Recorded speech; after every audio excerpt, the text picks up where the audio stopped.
Bienvenidas y bienvenidos, mi nombre es César Soto y esto es Amor Original.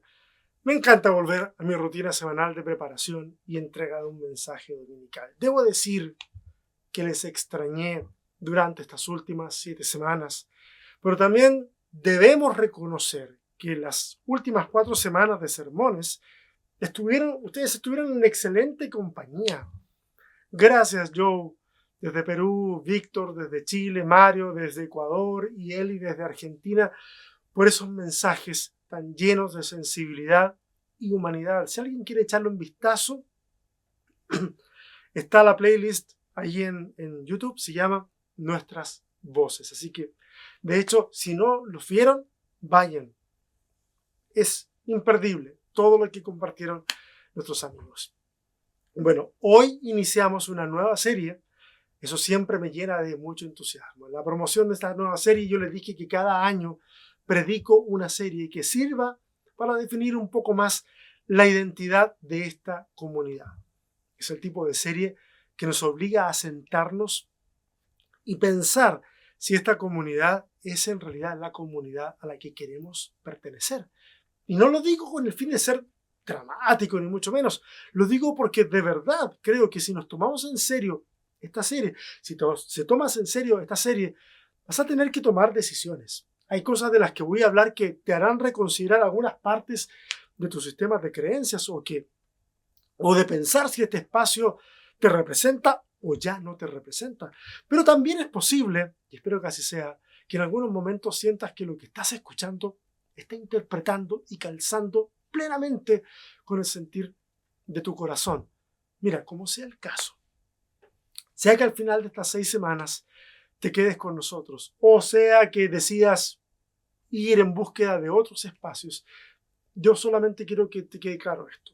Quiero decirte que todo lo que voy a compartir surge del deseo genuino de querer reimaginar la iglesia del siglo XXI a fin de que siga siendo un organismo fiel al mensaje de Jesús. ¿Ok? Así que eso. A esta serie, como ya lo sabes, le he llamado Volteando Mesas. Reimaginar la iglesia de hoy. Y es posible que algunos mensajes, pues, porque hay que hacerle honor al nombre, Volteando Mesas. Entonces es posible que algunos mensajes se sientan a ese momento, al momento justo en el que Jesús entra a los atrios del templo y con sus acciones y palabras dejan claro que ese sistema debía ser juzgado y ha sido juzgado y llevado a su extinción. ¿Saben por qué? ¿Por qué hablo de extinción? Cada vez con más frecuencia me he sentido compelido a afirmar lo siguiente, a afirmar que nuestros cristianismos necesitan cambiar o ser condenados a morir. Puede que sientas que esto puede ser muy extremo. No creo que lo sea. Creo que es muy realista. Y si sientes que es muy extremo, bueno, mira, tal vez tienes razón. Lo que pasa es que mi barca se va alejando cada vez más de esos puertos seguros a los que llamamos iglesias. Y voy ahí, lleno de temor y temblor, viendo como casi a la deriva salgo al encuentro del misterio que trasciende todo, que llamamos Dios. En fin, durante 6 semanas veremos aquellas cosas que considero los no negociables de Amor Original en su propuesta de hacer y ser iglesia. Los no negociables son esos elementos a los que en la propuesta de esta comunidad, en esa propuesta, estos no pueden ser transados, son irrenunciables. Alguien puede estar diciendo, uy, se nos está poniendo rígido, César.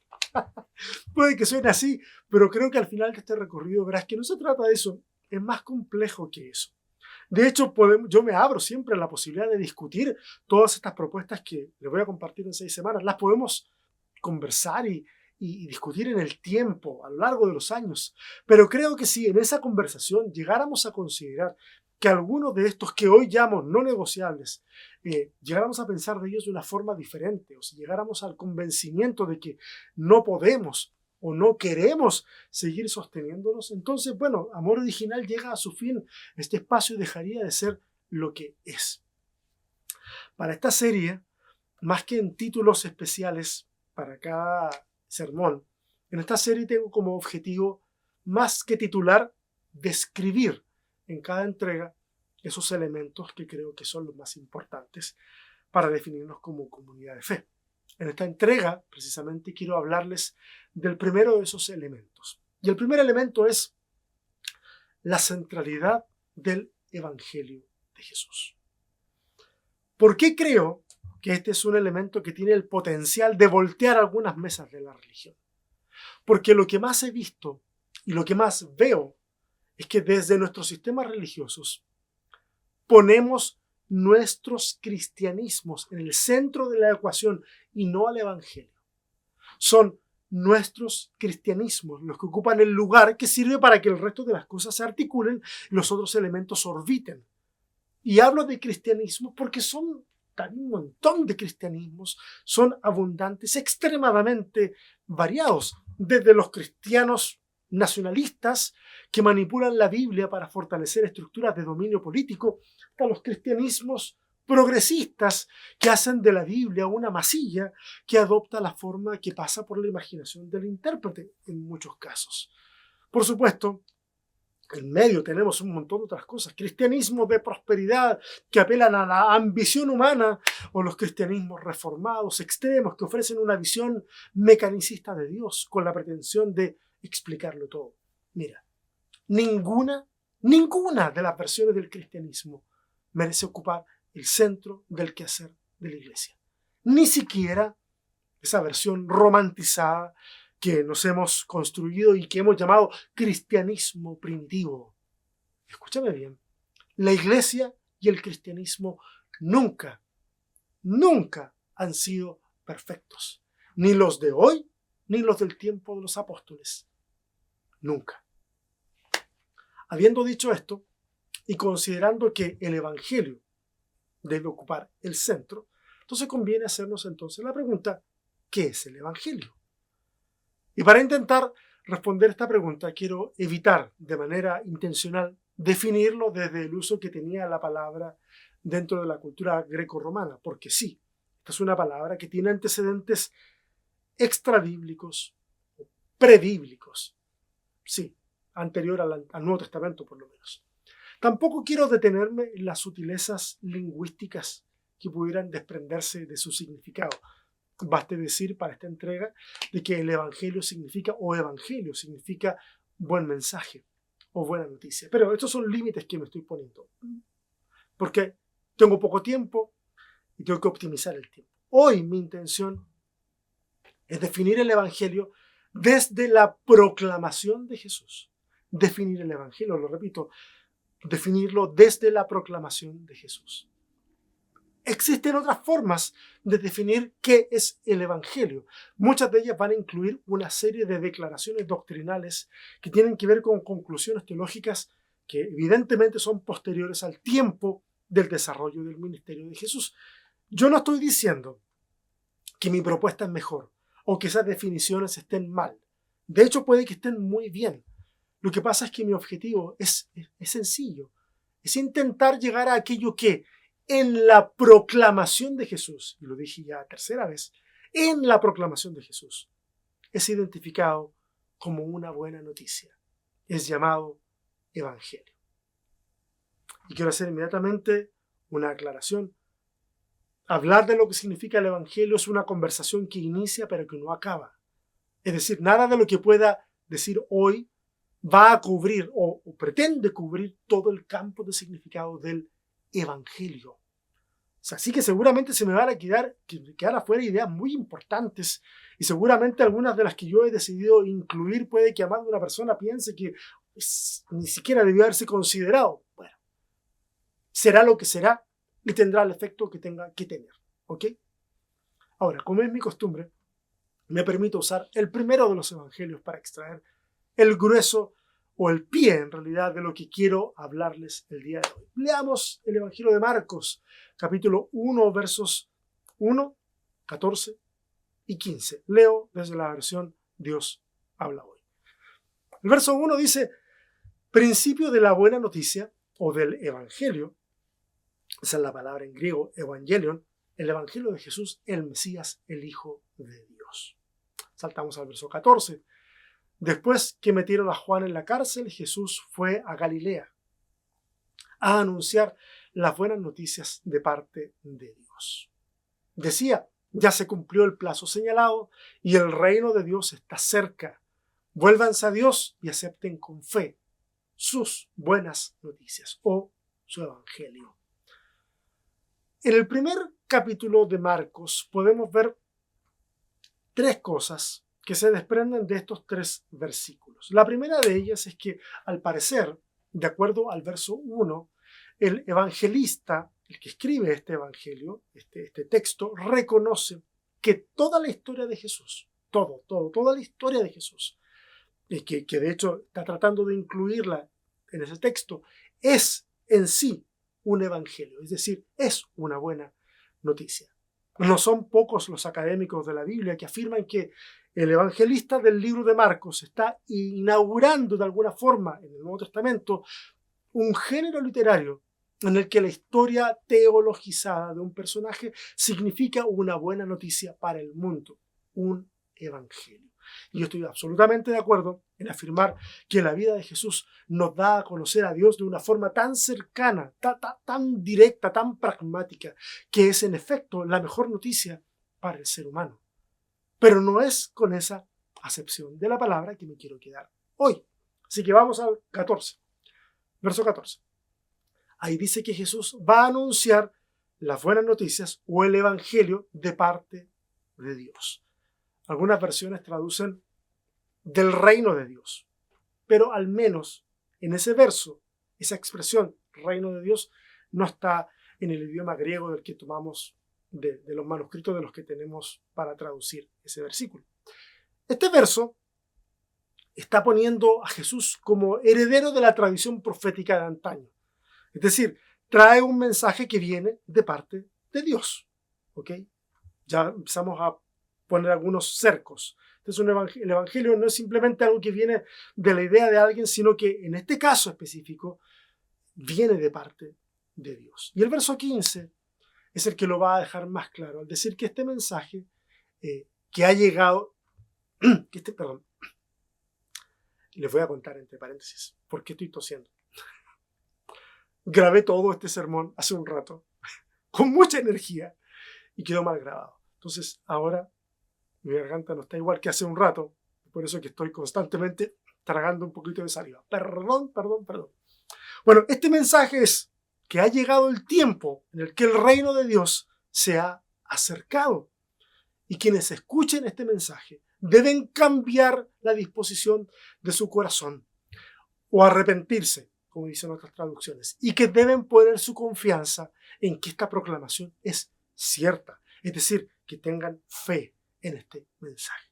Entonces, aparece esta idea asociada al evangelio, una idea nueva, por lo menos en este discurso que estoy haciendo ahora, la idea de el reino de Dios, o como Mateo va a decir después, más adelante, el reino de los cielos. El evangelio es la buena noticia que el reino de Dios se ha acercado, que ha venido a manifestarse entre su pueblo. Ese es el evangelio, el reino de los cielos, el reino de Dios se ha acercado. Ahora, aclaración, la expresión reino de Dios la usa primero Pablo en sus cartas. Pablo escribe antes de los evangelios y él es el primero que la usa en sus cartas, pero en el evangelio de Marcos o el evangelista de Marcos es el primero que vincula la expresión reino de Dios con las enseñanzas de Jesús de forma directa. Esto lo estoy mencionando así muy a la pasadita, pero no es un detalle menor. Analicemos entonces, no lo anterior, sino tengo que avanzar. Si me quedo en cada detallito lindo que encuentro, esta serie no sería de 6 capítulos, sino de 12 o más. Pero analicemos cosas pequeñas, como la palabra reino. La palabra reino es una que para nosotros carece de aplicación a nivel de cuestiones gubernamentales dentro de nuestra sociedad occidental democratizada. Son pocos los reinos en la actualidad que se podrían de alguna forma comparar a la forma en que funcionaban los reinos de la antigüedad. El escenario más cercano en Occidente es el de las monarquías simbólicas. Pero en el siglo I, un reino tenía connotaciones muy concretas y cercanas de dominio, territorialidad, autoridad, poder. Es más, los habitantes de Judea, Galilea, Samaria y otros estaban en una suerte como de tetrarquía que eran básicamente reinos, distintos reinos, pero reinos vasallos, sometidos a un imperio que no es otra cosa que otro tipo de monarquía, es como un super reino, ¿cierto?, que ha sometido a otros reinos. El emperador era literalmente un rey de reyes. Muchas décadas más tarde, algunos autores del Nuevo Testamento van a rescatar la idea de imperio en expresiones de adoración y se la van a aplicar a Jesús. Claro, más adelante en la historia de la Iglesia esto va a traer algunas consecuencias un tanto lamentables, pero esa es otra historia. En este momento, Jesús proclama que el reino de Dios se ha hecho cercano y que esa es la buena noticia. Pero, ¿qué ideas habrían venido a la mente de cualquier judío que escuchara a Jesús hablar del reino de Dios? Y esa es una de las primeras preguntas que tenemos que hacernos. No tenemos que partir de lo que yo entiendo, sino de lo que habrían entendido ellos. Y ojo, porque si hoy le preguntaran a un cristiano promedio sobre el reino de Dios, seguro que esa respuesta estaría llena de alusiones a dos cosas: lo futuro escatológico y catastrófico, y el más allá. El más allá como el reino de Dios, el cielo como una realidad suprahistórica, extraterrena. Pero un judío del tiempo de Jesús habría entendido otra cosa. Habría entendido que había llegado finalmente el tiempo de la restauración del reino de Israel. Una cuestión ciertamente escatológica, sin duda, pero más aterrizada a este plano, al presente, porque el mensaje del Evangelio habría tenido connotaciones políticas muy concretas para los primeros oyentes de este mensaje. En el Antiguo Testamento estaba instalada la idea de Dios como rey. Los salmos hablan del Rey de Gloria. Isaías va a hablar de Yahvé, Yahvé de los ejércitos, y Yahvé como nuestro Rey. Zacarías va a decir que Yahvé será Rey sobre toda la tierra. Pero, ¿cómo se manifiesta este reinado de Dios en la tierra? Pues bien, desde el tiempo del pacto que hace Dios con David en adelante, el rey que está instalado en el trono es visto como el Hijo de Dios, el representante del gobierno de Dios en la tierra. Una vez más, los salmos son abundantes en esa referencia al rey como el representante de Dios. Y desde que la monarquía es abolida en el tiempo del cautiverio, la voz de los profetas no cayó, la voz de los profetas siguió prometiendo el advenimiento de un nuevo rey, esta vez descendiente de la casa de David, que volvería a ocupar el trono en un reinado que iba a traer justicia, paz, rectitud, misericordia, equidad, compasión. Eso fue lo que alimentó lo que se llamó la esperanza mesiánica. Hablamos de ella hace 2 series atrás, en la serie de Adviento específicamente. Entonces, usa tu imaginación.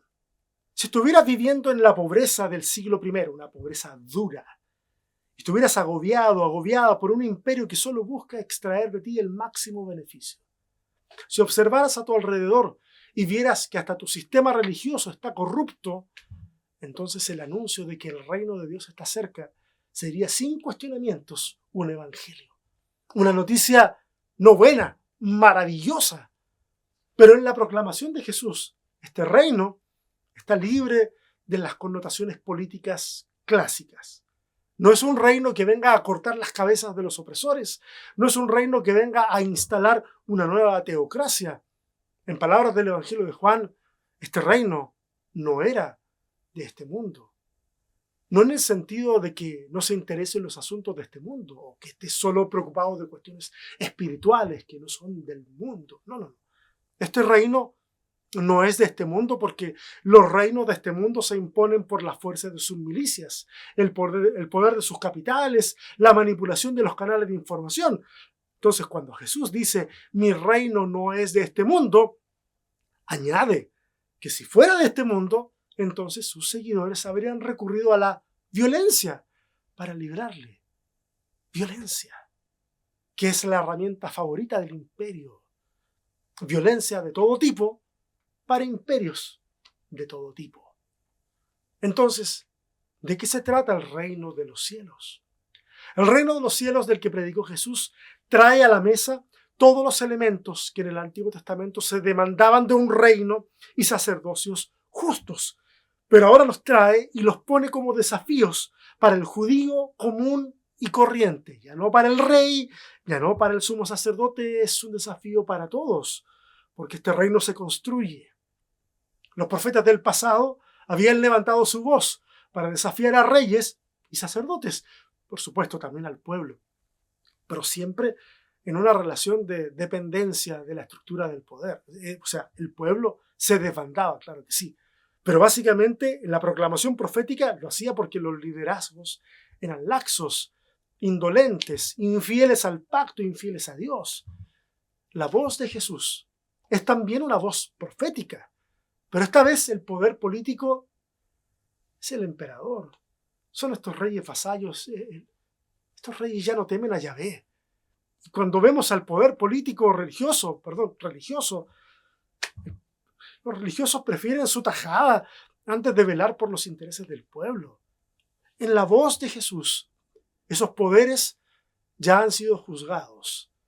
Los mansos heredarán la tierra. El desafío es entender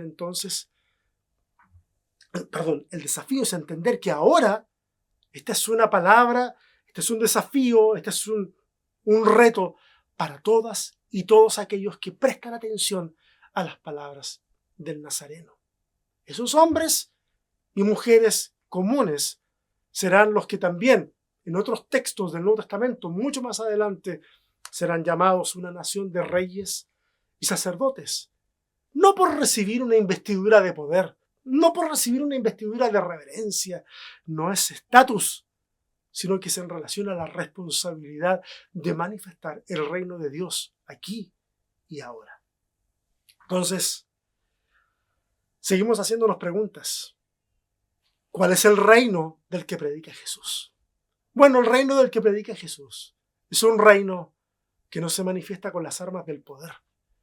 Es un reino que crece en silencio, casi de manera imperceptible, como la semilla de mostaza en la tierra o la levadura en la masa. Vas a ver su efecto, pero su proceso puede que no sea tan grande como la gente piensa.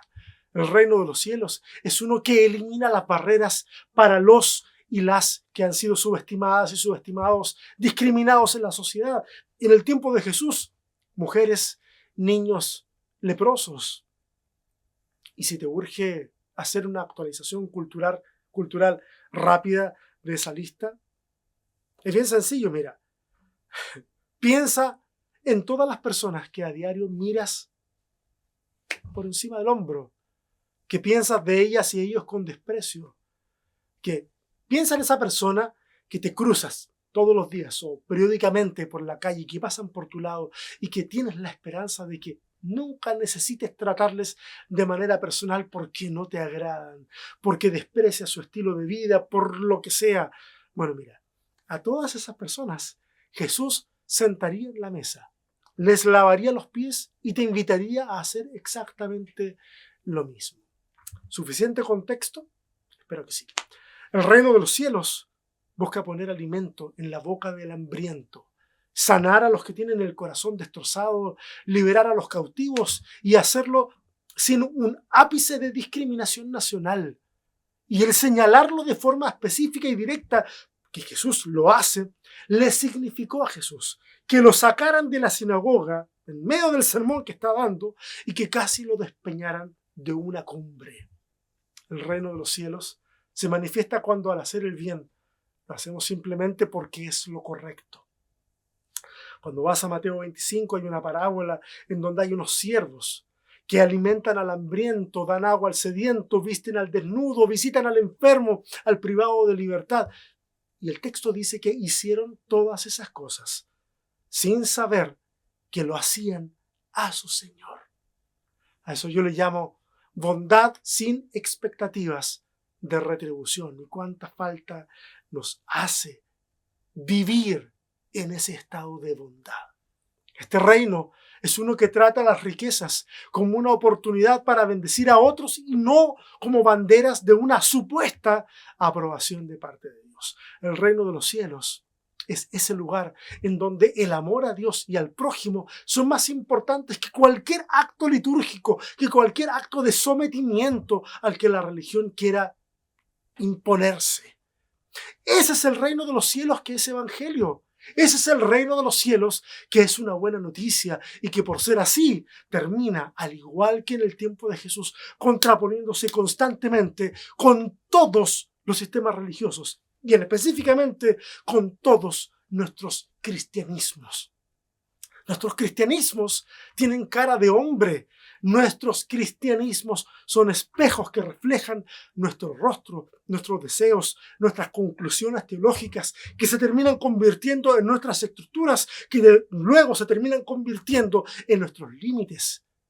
No vale la pena poner nuestros cristianismos en el centro de la vida. No vale la pena poner ninguna religión en el centro de la vida. Los llamados a contender por la fe no tienen nada que ver con defender nuestros cristianismos o nuestras denominaciones, sino con defender este evangelio que pone a Dios y al prójimo en el centro. Sí, porque en el centro no solamente está Dios, sino también está el prójimo. Porque en el evangelio nada está desconectado del prójimo, nada. Este es uno de los pilares de amor original. En este proyecto de comunidad, el evangelio de Jesús es el centro. Desde ahí deseamos construir todo y desde ahí deseamos proyectar cada aspecto de la vida. No solamente de la vida religiosa, sino de la vida, simplemente de la vida. El evangelio de Jesús puede resultar simple, idealista, casi como una utopía. Entonces uno se pregunta, ¿cómo es posible? ¿Cómo es posible que ese mensaje le llevara a la cruz? La respuesta es terroríficamente simple. Yo me atrevo a decir que una de las amenazas, o la amenaza que remece todos los sistemas de poder, es el llamado a amar. Es el llamado a servir horizontalmente. Verticalmente los sistemas les fascina el servicio vertical a los líderes, a los que están más arriba de esos líderes, en fin. Pero el llamado a servir horizontalmente es enorme. Rompe las estructuras. Ese llamado a deponer el egoísmo. Eso es un peligro para los sistemas de poder.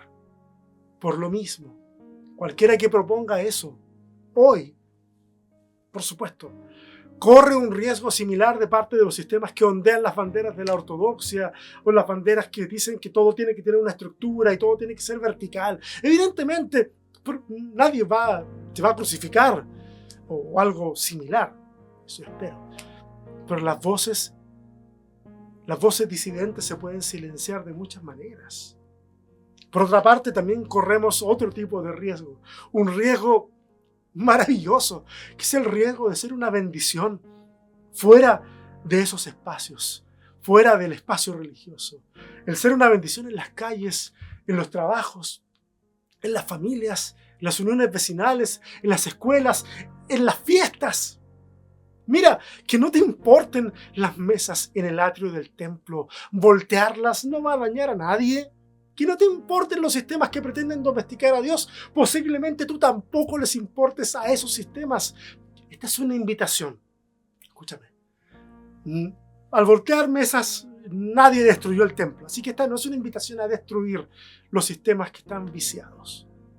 Mejor es invertir esa energía en proponer algo distinto. Mejor invertir esa energía en animar a otros a vivir el evangelio de Jesús. Esa es la idea. ¿Estás dispuesto? ¿Estás dispuesta a aceptar esa invitación? Es una invitación simple, pero puede ser revolucionaria. Así que yo llego hasta aquí. Tú tómate todo el tiempo que necesites. Tómate todo el tiempo para pensar si quieres ser parte de esa propuesta de evangelio. El miércoles tenemos una cita a las 9 p.m. hora de Chile y ahí podemos conversarlo. Hay una conversación en pantalla y luego una conversación en una reunión de Meet, todos juntos ahí conversando. Ahí lo podemos hablar sin ningún problema. Por ahora, gracias. Gracias por sentarte una vez más a reflexionar en el Evangelio junto a esta comunidad de amor original. En la descripción de este video hay algunas formas en las cuales puedes apoyar el trabajo que estamos haciendo. Yo, por mi parte, espero que pases una linda semana, de verdad que sí. Esto va a ir creciendo. Este primer pilar probablemente no sea escandaloso. Debiera serlo, si lo tomamos en serio, pero es digerible. Vamos a ir avanzando poco a poco sobre terreno un poquito más pedregoso. A mí me queda desearte una linda semana y por favor, no olvides ser una buena noticia para alguien hoy. Estamos viendo.